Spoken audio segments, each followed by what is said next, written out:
Hello students, जैसा कि आप सभी को पता है कि जो मैंने association of person body of individual की पार्ट 2 बनाया है, इसका जो पार्ट 2 बनाया ना, तो उसमें मैंने आपके साथ डिस्कस किया था कि क्या अल्टरनेट मिनिमम टैक्स लगेगा या मैक्सिमम मार्जिनल रेट लगेगा, है ना।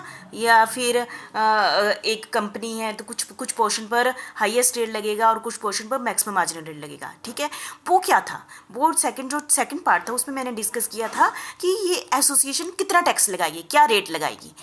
ठीक है, वो एसोसिएशन अपने प्रॉफिट पर कितना रेट लगाएगी, वो टॉपिक था जो इस वीडियो में मैं आपके साथ डिस्कस करूंगी। जब एक इंडिविजुअल को मिल जाता है शेयर, वो अपने लेवल पर, अब पहले उस समय बात थी एसोसिएशन अपनी इनकम पर टैक्स लिए ये रेट लगाएगी। अब इस वीडियो में मैं आपके साथ डिस्कस करूंगी, जो इंडिविजुअल है ना, जो उसके मेंबर है, उसको शेयर मिल गया तो क्या उसने अपने उस शेयर को अपनी इनकम में ऐड करके उस पर टैक्स लगाना है, या जो इस मतलब कि जो मेंबर है उसके एसोसिएशन पर्सन से क्या मिल गया, अपना शेयर मिल गया, है ना, प्रॉफिट में शेयर मिल गया, क्या उसने वो प्रॉफिट को अपनी इंडिविजुअल इनकम में ऐड करके टैक्स लगाना है या नहीं लगाना है। यहाँ पर 3 कंडीशन है, वो मैं डिस्कस करूंगी। ठीक है, मतलब दोनों टॉपिक अलग अलग है, इसलिए मैं बोली हूँ सेकंड पार्ट में मैंने आपके साथ डिस्कस किया कि एसोसिएशन कौन सा रेट लगाएगी। अब यहाँ पर मैं आपसे के साथ डिस्कस करने जा रही हूँ जो इंडिविजुअल है, मेंबर अपने लेवल पर इंडिविजुअल ही है ना, अपनी इनकम पर, जो अपनी और भी टाइप की इनकम पर भी टैक्स देगा और उसको इस एसोसिएशन ऑफ पर्सन या बॉडी ऑफ इंडिविजुअल से भी शेयर मिलेगा। वो इंडिविजुअल लेवल पर वो क्या, जो जो पोर्शन उसको यहाँ से मिला है तो उसको क्या टैक्स देगी नहीं देगी, ये मैं आपके साथ इस वीडियो में डिस्कस करूंगी। ठीक है, इसमें 3 पोर्शन है। ठीक है, टैक्स लाइबिलिटी किसकी, मेंबर की बात कर रही हूँ। अब वहां पर सेकंड वीडियो में मैंने की थी बात एसोसिएशन ऑफ पर्सन, मतलब कि एक मतलब कि बॉडी ऑफ इंडिविजुअल की बात की थी, उसकी क्या टैक्स लाइबिलिटी बनती है। यहाँ पर टैक्स लाइबिलिटी ऑफ मेंबर की बात कर रही हूँ अपने लेवल पर। ठीक है, इन केस तो पहला केस है, in case the income of association of person are taxed. जैसे वहाँ पर हमारे कुछ केसेस ऐसे थे ना कि यदि यदि एसोसिएशन ऑफ पर्सन कौन सा रेट लगाती है, मैक्सिमम मार्जिनल रेट लगाती है। कौन सा रेट लगाती है, मैक्सिमम मार्जिनल रेट।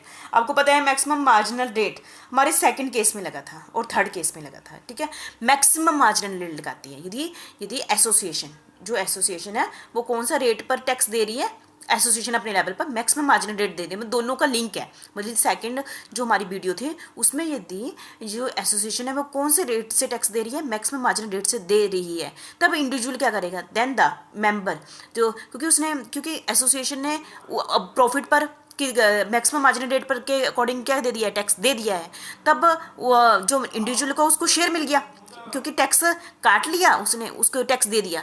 उस टैक्स को देने के बाद उस एसोसिएशन ने उस प्रॉफिट को मेंबर में बांट दिया।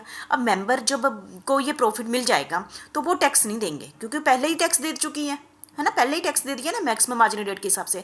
देन द मेंबर ने जो शेयर ले लिया है shall not be taxed again, वो फिर से टैक्स नहीं देंगे। The member shall not be included, वो अब इस इनकम को अपनी पर्सनल इनकम में ऐड नहीं करेंगे और उस पर कोई भी टैक्स नहीं देंगे क्योंकि पहले ही एसोसिएशन ने अपने लेवल पर कौन सा रेट दे दिया है, मैक्सिमम मार्जिनल रेट दे दिया है। ठीक है, तो समझ गए, है ना। तो ये कंडीशन होगी। दूसरी कंडीशन क्या है, in case the income of association of person, है ना, आर नॉट टैक्सेबल। हो सकता है उस एसोसिएशन ऑफ पर्सन की इनकम क्या थी, बहुत ही कम थी। ठीक है ना, इंडिविजुअल लेवल में, और जिसके कारण उन्होंने टैक्स दिया ही नहीं। एसोसिएशन ऑफ पर्सन है, इनकम कम थी और टैक्स दिया ही नहीं और उस इनकम को मेंबर के बीच में बांट दिया। अब क्या होगा, क्योंकि अब तो टैक्स दिया ही नहीं गया है, अब टैक्स नहीं दिया गया है, तो इंडिविजुअल इनकम क्या करेंगे, उसको जो शेयर मिल गया, जो प्रॉफिट मिल गया एसोसिएशन से, उसको आप अब वो अपने लेवल पर इंडिविजुअल इनकम में ऐड करेंगे, फिर वो उस पर टैक्स कैलकुलेट करेंगे। मेरी बात समझे आप, मेरे कहने का मतलब है कि यदि एसोसिएशन, यहाँ पर एसोसिएशन ने टैक्स दिया था, यहाँ पर एसोसिएशन ने टैक्स नहीं दिया है क्योंकि उनकी एक एसोसिएशन की इनकम इतनी कम थी, उसने टैक्स नहीं दिया, पर प्रॉफिट तो है ना, तो इन्होंने जो भी प्रॉफिट था चाहे कम ही था मेंबर में बांट दिया, मेंबर 5 मेंबरों में बांट दिया। जो 5 मेंबर को जो भी प्रॉफिट मिलेगा वो इंडिविजुअल लेवल पर एज ए सेसिंग है ना, तो वो अपनी इनकम में ऐड करेंगे, फिर देखेंगे उन्होंने टैक्स देना है, यदि हो सकता है उस पर टैक्स लग जाए तो टैक्स फिर देंगे। ठीक है, टैक्स कैलकुलेशन करते समय वो अपनी ऐड करेंगे, ऊपर में नहीं ऐड की, उन्होंने छोड़ दिया, इधर वो ऐड करेंगे। ठीक है, फिर भी देख लेते हैं। In case income of association of person और body of individual are not taxable, नहीं टैक्स दिया है उन्होंने, because the income are within the exempted limit, क्योंकि उनकी एग्जेम्पशन लिमिट से कम थी, इसलिए एसोसिएशन ने टैक्स दिया ही नहीं है। Then the share of each member in the income of the firm shall be fully taxable, क्या होगी, फुली टैक्सेबल होगी, किसके हाथ में, मेंबर में। It will be included in the individual income, वो अपनी इंडिविजुअल इनकम में ऐड करेंगे of each member for income tax purpose, ठीक है। अब देखेंगे कितना लगेगा, रेट उसके इंडिविजुअल के क्या है, हो सकता है वो 5% में आता हो सकता है 10% में आता हो, वो बात की बात है ना, मतलब कि उसकी इंडिविजुअल इनकम में वो ऐड हो जाएगी। तो दो कंडीशनें होगी, मतलब इसमें वो मैक्सिमम मार्जिनल रेट से एसोसिएशन टैक्स दे रही है, यहाँ पर एसोसिएशन ने टैक्स दिया ही नहीं है, नहीं दिया है, ठीक है। और थर्ड कंडीशन क्या होगी, इन केस इनकम ऑफ एसोसिएशन और टैक्स एट नॉर्मल रेट दे रही है, ठीक है।